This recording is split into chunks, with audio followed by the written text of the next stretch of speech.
All right, welcome back to our VP Culture on Culture Science. This is lesson number 7, where we're focusing on creating a culture where everyone feels valued. This next lesson, lesson number 7, is habits are the bricks of culture.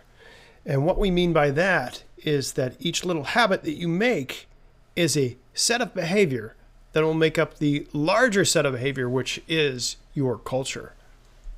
So, small habits form large culture.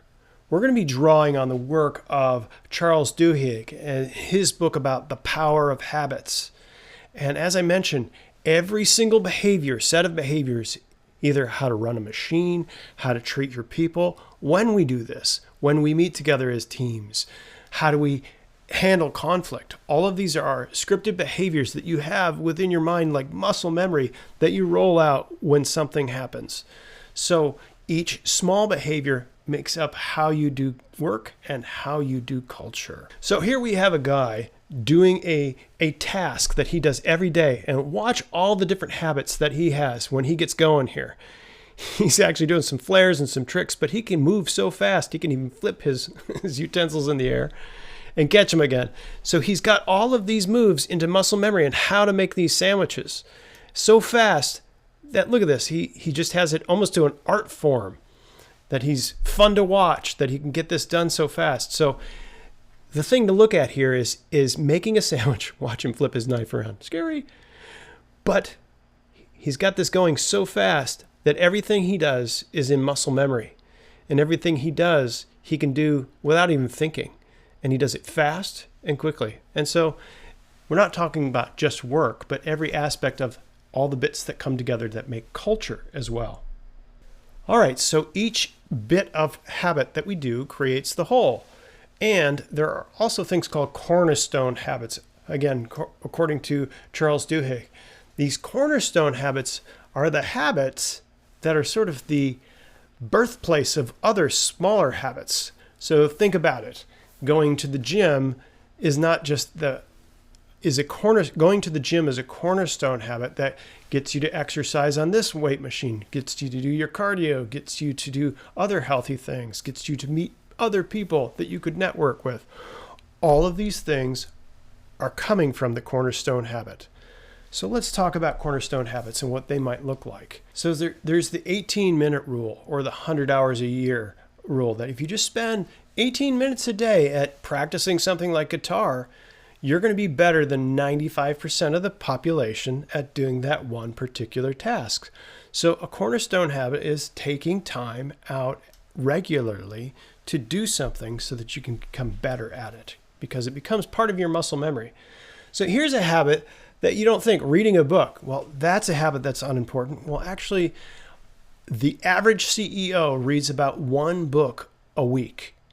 So they're constantly investing in their own personal development by reading an entire book every week. That's 52 books a year. So that's a cornerstone habit that a good CEO and a good leader will use to build on their personal education and development. So leadership training. This is another thing that we're currently doing, but this is a cornerstone habit of what you're doing. If you're not constantly training and moving forward, if you're not taking the time of 15 minutes to a half an hour every week to do this training, then you're not developing a cornerstone habit that will develop all of these other micro habits within this realm to create better leaders and better culture. So let's talk a little bit about the science behind all of this. So we're going to return to our friend, the basal ganglia here. The basal ganglia is down in the brain stem, in the lower area of the brain. And again, it controls the subsystems of your brain, the low-level things that control most of the other movements and things like that. Now, you've all seen little babies, and they like to move their hands around as they giggle and laugh. And you notice that their hands and their legs are just sort of willy-nilly moving around. That's because their basal ganglia hasn't fully formed and hasn't fully shut them all off. So when you get older, all of your movements stop. Only the ones that are habitualized are the ones that your basal ganglia actually permits you to do. and we don't walk around flailing our arms like little babies. So conversely, unfortunately, you can see people with Parkinson's disease, the basal ganglia is damaged. And once again, they start having tics and uncontrolled movements because the basal ganglia isn't there to inhibit all of the unwanted movements.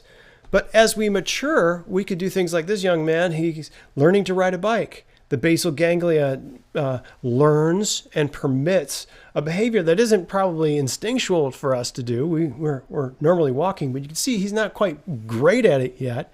But as his mind becomes better and better at it, the basal ganglia disinhibits this and says, this is a whole chunk of behavior, riding a bike, that you won't even have to think about.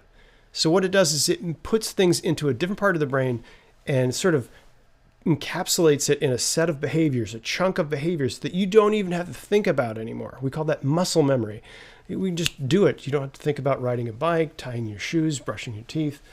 It's very hard for you to actually describe how you type or where the keys are on a keyboard, because those are all a part of your basal ganglia memories that your body just knows how to do without thinking.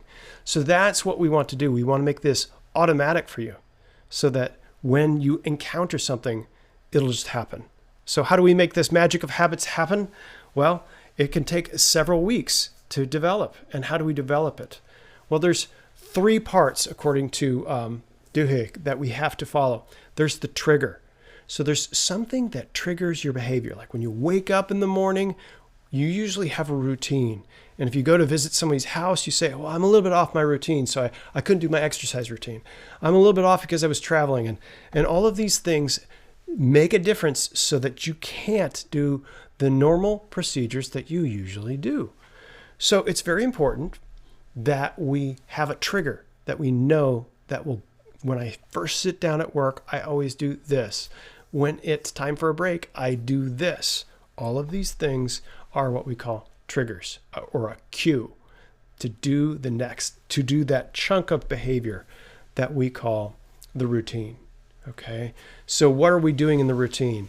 In the meeting, I do this. When I pick up this device, I do this, and I fall into this app and I do this. So all of these things are essentially routines that our brains have on file that it wants to run in response to the trigger. So we have trigger, routine. So it's the type of thing that you see in sports all the time. They say if you have to think about how to hit the ball when you're doing the golf swing, you're going to take it into a different part of your brain that doesn't have it memorized, that doesn't have it in the basal ganglia kind of memory. So you just need to learn it, and then when that routine needs to fire, it fires. And that these behaviors can take up to 20 days or even 200 days to learn, depending on the individual and depending on the complexity of the skill that you're trying to routinize. So that's the routine. So we've got first the trigger, then the routine, and then what happens? Well, we innately feel reward. When we do any kind of routine behavior, is its own reward. We go, wow, that just feels self-rewarding for us when we get into our routine behaviors. It's not that we are averse to doing new things. It's just that when we have our set behaviors, it feels very satisfying to us as human beings. So those are the 3 pathways, according to science, that lead us into creating habits and sustaining them and launching them. So they are very time-bound. So David Huberman or Andrew Huberman talks about how you need to set up chunks of time and associate certain behaviors with those times. And that's another way. It's a very powerful trigger is it's 10 o'clock, I do this. Think about all the times that you were in school when you had a very set at 9 o'clock, at 10 o'clock, at 11 o'clock, the bell would ring, you do this, you do that, and your life becomes a series of routines. And it may have felt like a doldrum, but your body knew exactly what to do. Your brain knew exactly what to do and where to be and when. And oftentimes when you get out of that situation, you feel lost. Like, how do I organize my life? This is very rewarding and it's very powerful. And so getting your cultural development and leadership development down to a series of habits is very critical. Okay, let's jump into a story about creating habits. And this habit creating story is really about the creation of a cornerstone habit. And we're talking about Alcoa. And Alcoa is one of the largest companies in the world. It's in a aluminum manufacturer.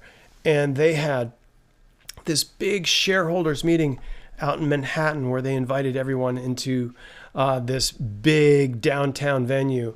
And in this venue, they typically have the CEO come along and give the big rah-rah speech because the new CEO, Paul O'Neill, was on scene because there had been a big turnover because they weren't doing so great. Their profits were down, their quality was down, people were complaining about the company. So they expected Paul to come in with the typical congenial joke and then the equality, blah, blah, blah. We're going to increase synergies, blah, blah, blah. Management, blah, blah, blah. Okay, have a good day. Go home and keep investing in Alcoa. Instead, he got up and said, we're going to focus on one thing. We're going to focus on safety. We work with things that are 1,500 degrees that can burn through your hand in a second. We work with machinery that could take off your arm. And we have far too many accidents in our factories and plants around the world. We're going to reduce safety incidents to zero. Zero, he said. How could that change anything? And everyone in the reporters in the room went to the phones and said, you need to sell your Alcoa stock. They got some new hippie as their CEO. It's crazy. But he wanted to focus on safety. And this safety turned out to be a keystone habit. And why? Why would that be? So when he said we're going to have safety first, it led to record profits because it created this cornerstone habit. He said, within 24 hours, if there's an accident anywhere in any of our plants, no matter how minor, it needs to be on my desk within 24 hours. And if it's not, then you're not going to get promoted. So that put the fire, the reward, under everyone. The trigger was what? If there's an accident, I want to see it within 24 hours. So every single manager was on notice that the CEO himself was going to see that if there was any accident anywhere in any of his facilities, on his desk in 24 hours, and it had a plan how to fix that error so it wouldn't happen again. So this is a fairly intense thing. But what did it do? This habit spawned all sorts of other habits. It shortened the communication chain. It shortened communication between line managers and workers. It gave the workers ability to give feedback about problems on the line. And the managers were willing to give the frontline people, how should we fix this? What should we do? All of these things shortened the line of communication and it started creating new habit after new habit. Things that even the union was resistant to, like seeing how fast the production was going, which was seeing how productive the plants were. They started following that because they wanted to know at what point was too much so we could throttle it back to stay safe. So all of these things started to be tracked. The quality of the product increased because everyone was paying attention to every single detail. Every detail was now significant. So this cornerstone habit of focusing on safety caused all of these other new habits to flourish. So what I'm talking about here is something that led to record profits. So within 1 year, this is how fast this turnaround happened. They were making 5 times more profit than they were the year before. 5 times more. And instead of their stock going down like that reporter said at the beginning, it went up.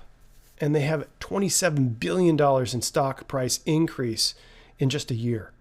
So Paul O'Neill created a keystone habit, a cornerstone habit rather, that unleashed a whole bunch of other smaller habits that changed the way their culture and their functioning within their organization happened.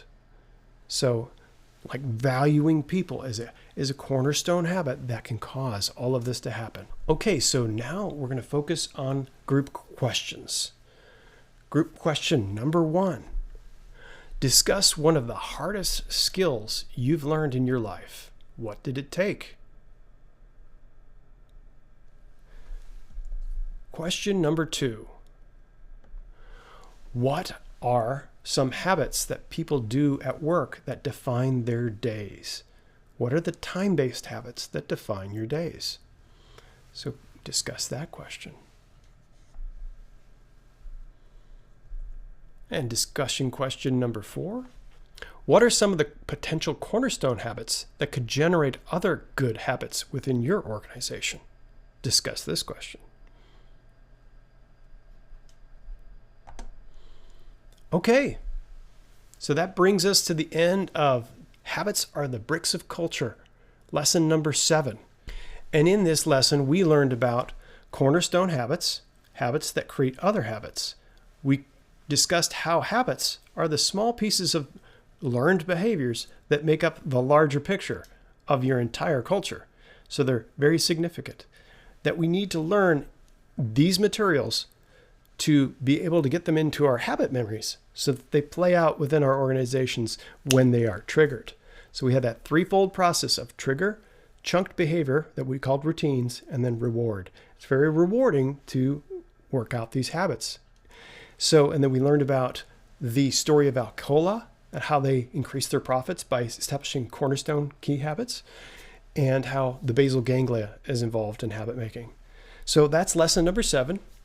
Thanks for joining us in VP Culture Science, lesson number 7, and we will be back with you next week, and we look forward to it.